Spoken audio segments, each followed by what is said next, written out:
ఇప్పుడే జీ5 app download చేయండి. చూడండి మీ ఫేవరెట్ టీవీ షోస్ ఎప్పుడైనా ఎక్కడైనా. సౌమ్య సౌమ్య సౌమ్య వచ్చేసావా?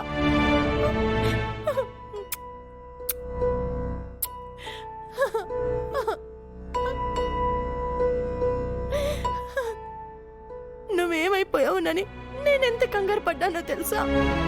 ఆ నిహారికే నిన్నేదో ఒకటి చేసుంటుందని ఆ ఇంటికెళ్ళి గొడవ చేశాను. పోలీస్ స్టేషన్కి వెళ్ళి కంప్లైంట్ కూడా ఇచ్చాను తెలుసా?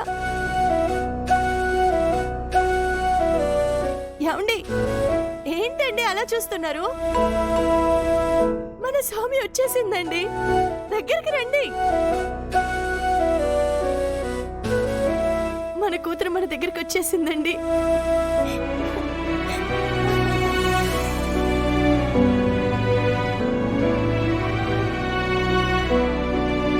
రాలేదు సుజాత. కళ్ళ ముందు కనపడుతుంటే రాలేదంటారేంటండి? వచ్చినట్టు ఊహించుకుంటున్నావు. సౌమ్య, నాన్న చూడు ఎలా మాట్లాడుతున్నారు.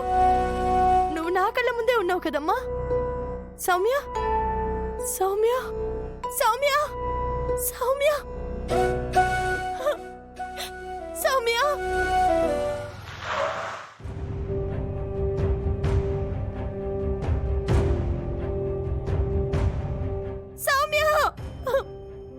సౌమ్య సౌమ్య సౌమ్య సౌమ్య సౌమ్య సౌమ్య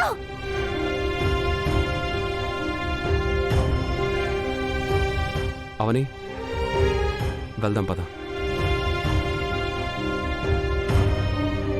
సౌమ్య సౌమ్య సౌమ్య అమ్మా, సౌమ్య సౌమ్య సౌమ్య సౌమ్య సౌమ్య అమ్మా, సౌమ్య సౌమ్య సౌమ్య సౌమ్య సౌమ్య ఏమండి ఏమండి, నా కూతురు రాలేదా? నేను భ్రమపడ్డానా? కానీ కానీ నా కూతురు నన్ను అమ్మ అమ్మ అని పిలుస్తున్నట్టు అనిపిస్తోంది.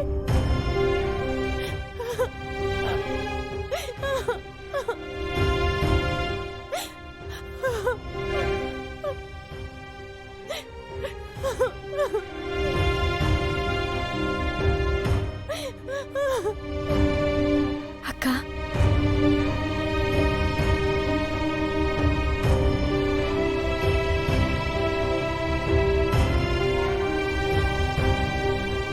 అలా పిలవద్దని చెప్పానా?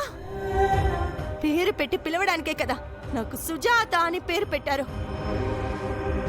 కావాలంటే నన్ను పేరుతో పిలవండి అవని గారు, సుజాత అని. అలా మాట్లాడకక్క, ఆగు.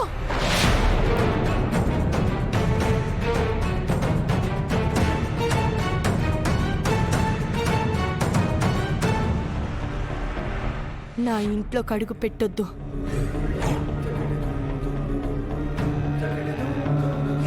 పరాయి వాళ్ళని అపరిచితులని నేను నా ఇంట్లోకి రానివ్వను. బయటకు పండి. అయినా మాతో మీకు ఏం పనుందని వచ్చారు? ప్లీజ్ వెళ్ళిపోండి. అసలు మీకు మాకు మధ్య ఏ సంబంధం లేదు. నా కూతురు ఏమైపోయిందన్న బాధలో ఉన్నాను. దయచేసి వెళ్ళిపోండి. నేను నిన్ను పేరు పెట్టి పిలిచినందుకు నా మీద నీకు కోపం ఉండొచ్చు. కోపమా? అబ్బే, అలాంటిదేం లేదండి. నాకు చాలా చాలా సంతోషం అనిపించింది. అక్కడ నిన్ను చూస్తే నువ్వు నిహారికను నిజంగానే చంపేంత ఆవేశంలో కనిపించావు. జరగరాంతేదైనా జరిగితే నీ మీద వాళ్ళు కేసు పెడతారు. అలాంటి ఇబ్బందులు రాకుండా ఉండడం కోసమే నేను నీతో అలా ప్రవర్తించాల్సి వచ్చింది.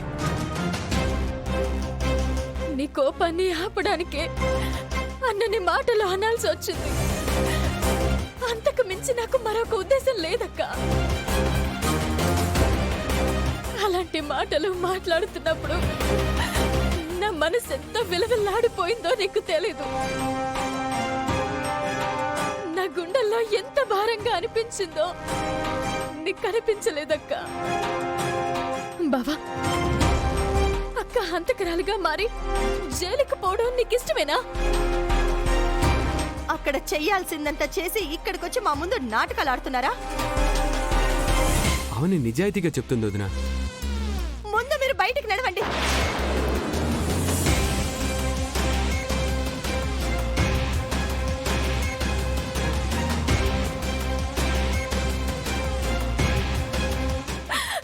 అక్క, ఇప్పటికే నేను చేస్తుంది తప్పని కనిపిస్తే నన్ను క్షమించక్క. అమ్మవైనా నాన్నవైనా నువ్వే. నన్ను శిక్షిస్తావో క్షమిస్తావో నీ ఇష్టం. ఆదరిస్తావో గెంటేస్తావో నీ ఇష్టం. నీ చేతుల్లో పెరిగిందన్నక్క. నీ చేతులతో చంపేసినా పర్వాలేదు.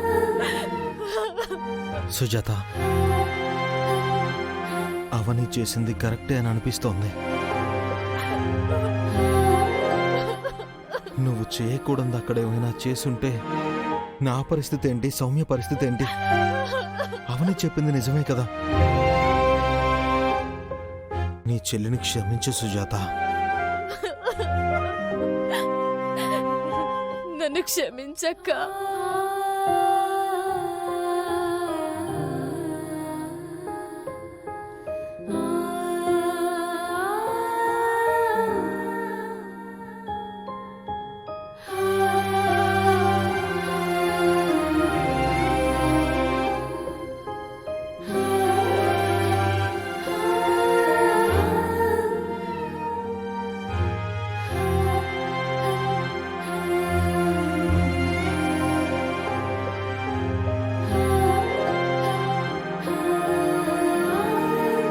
వదిన, పంచభూతాలతో సహా మీ అక్క చెల్లెళ్ళని ఎవ్వరూ వేరు చేయలేరు. నిన్ను తప్పుగా అర్థం చేసుకుని నానా మాటలు అనేశాను. ఏమీ అనుకోకు.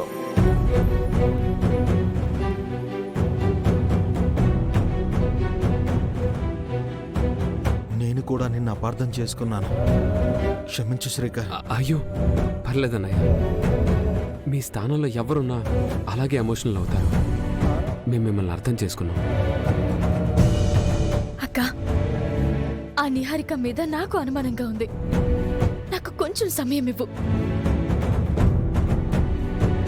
సౌమ్యను తీసుకొచ్చి అప్పగించే బాధ్యత నాది. నేను బావా అన్ని ప్రయత్నాలు చేస్తాము. నిజంగా ఎవరైనా కిడ్నాప్ చేసుంటే ఈ పాటికి డబ్బు గురించి ఫోన్ చేసి ఉండేవారు. అలా ఏం జరగలేదంటే ఏదో ఒక కారణం ఉంది. సౌమ్య సేఫ్ గానే ఉండుంటుందక్క. నువ్వేం భయపడకు. మా ప్రయత్నం మేము చేస్తాము. సరేనా? ఇంకా మేము బయలుదేరుతామక్క. సరే పద బావా. వస్తాం బావా. జీ5 యాప్ డౌన్లోడ్ చేసి అన్ని ఎపిసోడ్స్ పూర్తి ఉచితంగా చూడండి.